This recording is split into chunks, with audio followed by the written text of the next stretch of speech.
Hello everybody.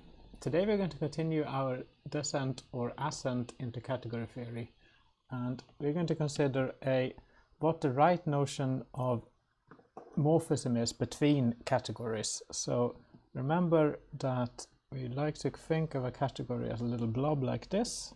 So let's say that I have two of these. I'm going to call this one C and this one D, and then so this category has some objects like this, and it has some morphisms like this, some self-morphism, and there might be two between the same ones. And maybe I have some objects over here and some morphisms over here.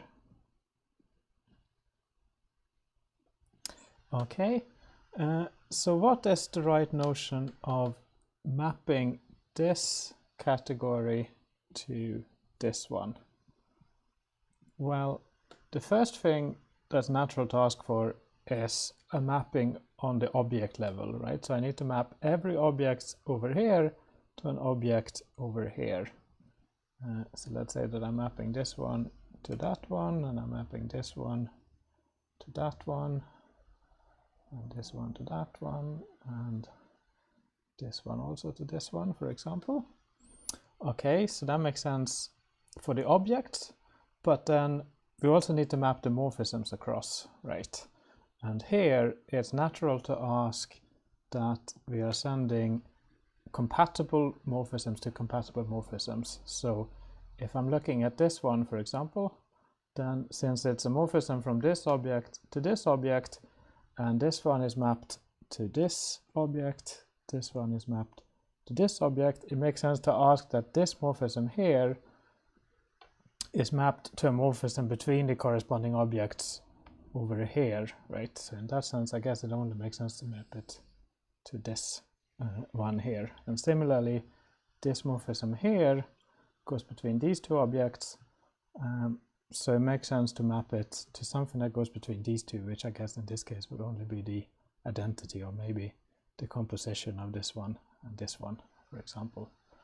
Similarly, this one goes from here to here, so it makes sense to map that to something that goes from here to here, which I guess would be naturally this morphism up here on top, right? So to summarize, we need a mapping on objects, and we need a mapping on morphisms such that the source and target agree before and after the mapping. So let's see if we look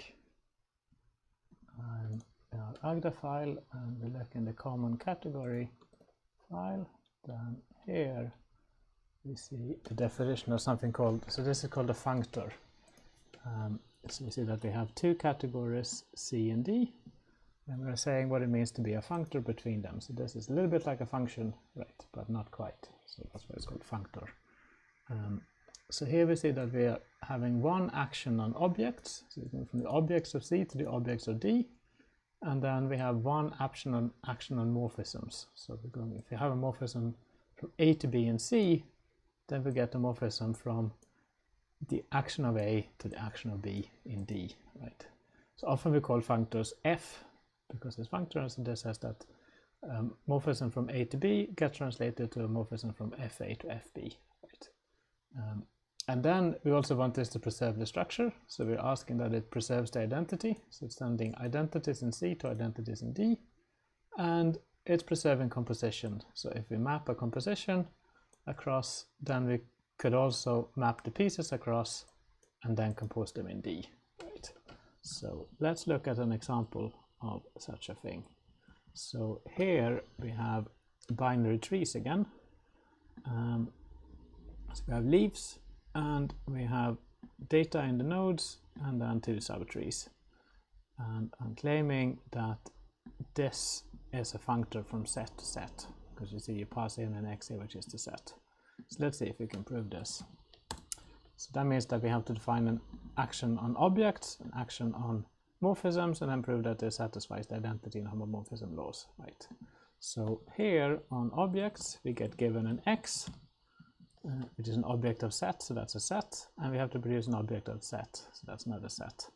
And I'm going to choose for this to be the trees with data in x, right? And then here on the action morphisms we get an f. Let's see what we have. So f is a function from a to b, and we have to produce a function from trees index with data in a to trees with data in b, right? And I've already written this function up here. So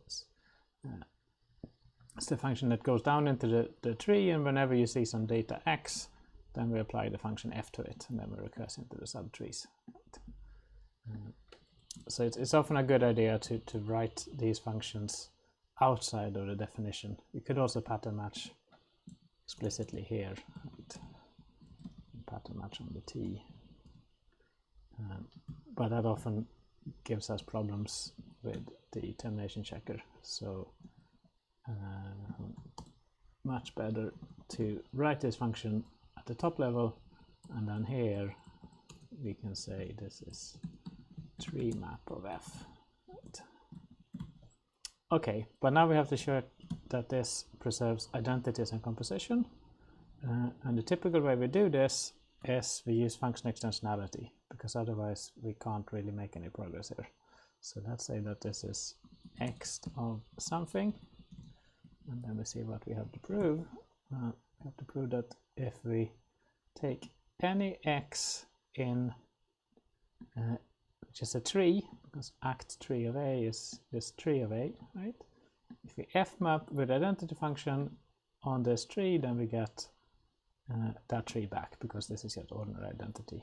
So let's prove this in a separate lemma. So p says that for all x and t, if we f map tree lambda x to x of t, then we get t back. Okay, and let's see if that's enough. No, so we have to say that x is a set and t is a tree of x's. Okay, that's enough type information to make Agda happy. Okay, and then we do this as usual by pattern matching on the t, right? So if it's a leaf, then we see we have to prove that leaf equals leaf. Riffle does that for us.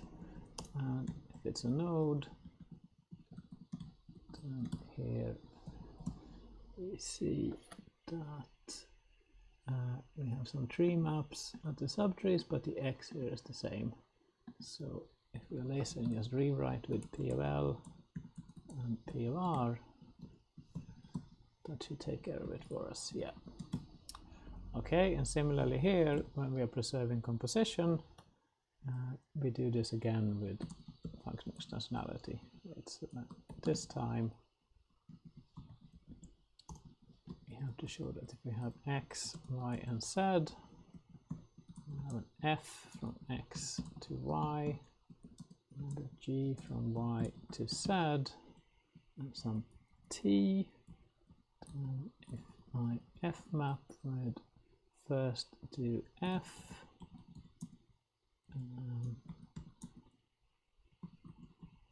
and then do g, that's the same thing as if I f map with, well, first I do f of t, and then I do f map of g of that.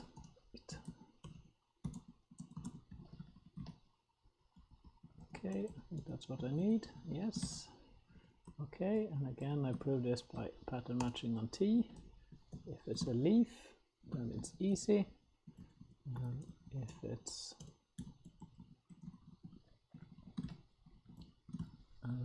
something more complicated, then we could do a rewrite, but this time let's do a con2.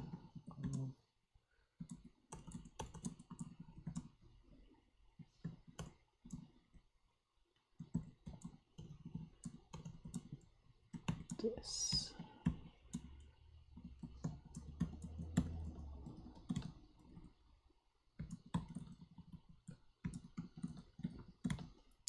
Okay, so we managed to prove that this tree really is a functor. So if you're thinking functors from set to set are often these containery things where we have some data type and we're storing some data in it, and the fact that it's a functor is basically the fact that we can write a map function for it, right? So we can lift a function from x to y into a function from 3x to 3y, and that's the main criterion for being a functor. But we also have to do this in a way that it preserves identity and homomorphisms, right?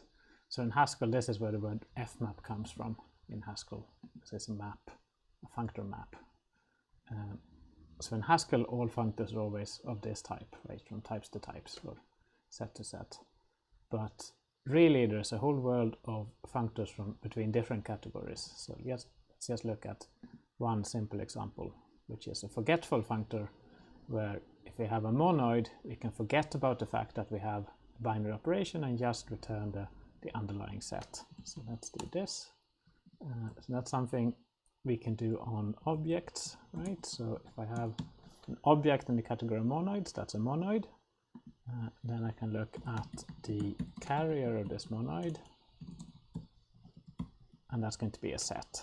So I just return the carrier and I forget about the other things. So often the action on objects is reasonably clear, and the question is, can you extend this to an action on morphisms? So here, if I have a morphism f, okay, then I know that f is a monoid morphism, which remember was a morphism between the underlying things that preserve the structure. So in particular, we can look at the underlying function of f, and that's exactly what we need. It's a function between the carriers. Okay, and then often it's almost just bureaucracy to prove that it preserves identity and homomorphisms, but we have to do it, right? So let's see what we have to prove here. Well, this was simple. And what do we have to prove here? This also looks very simple, right? So sometimes you're lucky. Okay, so a functor is a map between objects and a map between morphisms that are compatible in the sense that they preserve identity and homomorphism, and the map between morphisms have the source and the target given by the map on objects.